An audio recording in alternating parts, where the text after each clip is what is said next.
नमस्कार मंडळी, कसे आहात सगळे? आता जेवणाची ऑलमोस्ट तयारी झालेली आहे. बट आज मी विचार केला आहे की जेवणासोबत थोडेफार बटाटे वडे करूया म्हणून. तर आता मी दाखवते तुम्हाला की बटाटे वडे मी कशा पद्धतीने बनवते. तर चला तर पाहूया आता बटाटे वड्यासाठी लागणारं साहित्य.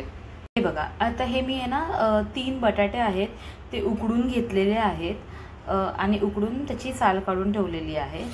इथे जे आहे ते 4 ते 5 हिरव्या मिरच्या आहेत, थोडीशी कोथिंबीर आहे आणि लसूण आहे. तर हे जे आहे मी आता वाटून घेणार आहे. तर ते उकडलेले बटाटे जे होते ते मी थोडेसे असे कुस्करून घेतलेले आहे, थोडे स्मॅश करून घेतलेले आहेत आणि त्याच्यामध्ये थोडीशी हळद आणि मीठ टाकलेलं आहे आणि वरून थोडीशी कोथिंबीर टाकली आहे.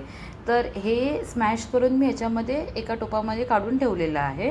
वाटणाला घेतलं होतं हिरवी मिरची, कोथिंबीर आणि लसूण, त्याच्यामध्ये थोडेसे जिरे मिक्स केले आणि हे त्याचं वाटण करून घेतलेलं आहे. आता ही एक कढई ठेवली आहे, त्याच्यामध्ये थोडंसं तेल टाकलं आहे. तेल थोडंसं तापून झाल्यानंतर त्याच्यामध्ये जो आपल्याला वाटलेला मसाला होता तो त्याच्यामध्ये घालायचा आहे आणि तो थोडासा असा फ्राय करून घ्यायचा आहे. जरा त्याच्या लसूणचा स्मेल जाईल एवढा थोडासा चांगला असं परतून घ्यायचं आहे त्याला. नंतर आता त्याच्यामध्ये आपल्याला थोडीशी हिंग टाकायची आहे आणि ती परतून घ्यायचं आहे. हे बघा, चांगलं असं परतून घ्यायचं आहे. तो मसाला परतून झाल्यावरती हे जे आपण स्मॅश केलेलं बटाटा आणि कोथिंबीर आहे ते त्याच्यामध्ये टाकायचं आहे. हे बघा असं, आणि ते पण चांगलं परतून घ्यायचं आहे. हे बघा, हे असं मिश्रण मी जे आहे ते चांगलं परतवून घेतलेलं आहे. एकदम असं स्मॅश करून घ्यायचं आहे. त्याला फोडणी देताना ठसका लागला म्हणजे तुमची फोडणी एकदम मस्त बसली. आता हे जे मिश्रण आहे ते आता आपण एका भांड्यामध्ये काढून ठेवलेलं आहे आणि आता ते थंड व्हायला द्यायचे आहे आणि थंड झाल्यानंतर त्याचे गोळे बनवून आपण बटाटे वडे काढायचे आहेत. हे बघा, एका कढईमध्ये मी आता तेल घातलेलं आहे आणि तेल तापायला ठेवलं आहे. ही भाजी केली होती बटाट्याची, तर त्याचे आता असे गोळे बनवून घेतलेले आहेत. हे रेडी करून ठेवलेलं आहे. एका भांड्यामध्ये चण्याचं पीठ घेतलं, तर थोडंसं मीठ घातलं आहे आणि थोडीशी हळद घातली आहे आणि आता हे पाणी घालून आपण मिक्स करून घ्यायचं आहे.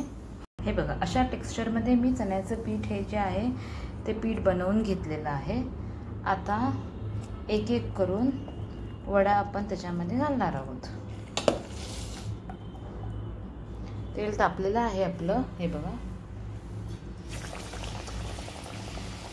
हे बघा, असं आपण एक एक करून आता घालणार आहोत वडे आणि गॅस आपण आता मीडियम करणार आहोत. हे बघा, आता आपण हे वडे याच्यामध्ये घातलेले आहेत. हे बघा, जास्त बेसनचं जे आहे ना ते बॅटर जास्त थिक पण नाही करायचं, जास्त थिन पण नाही करायचं आहे. हे बघा, असं तुम्ही मस्त टमटमीत असा तुमचा वडा फुगला पाहिजे. हे बघा, काही नाही, सिंपल पद्धतीने तुम्ही जेवढा वडा कराल ना तेवढी त्याची टेस्ट जी आहे ना ती एकदम भारी लागते. बाहेरच्या वड्यासारखी तुम्हाला टेस्ट लागणार आहे. आणि मी काही तांदळाचं पीठ घातलेलं नाही आहे किंवा काही नाही आहे. विदाऊट तांदळाचं पीठ पण तुमचं वडे हे चांगले असे खुसखुशीत होतात. बघा, असे टमटमीत फुगलेले आहेत वडे आपले. आता एक साईडने ते भाजले गेले, दुसऱ्या साईडने पण आपण भाजून घेऊया.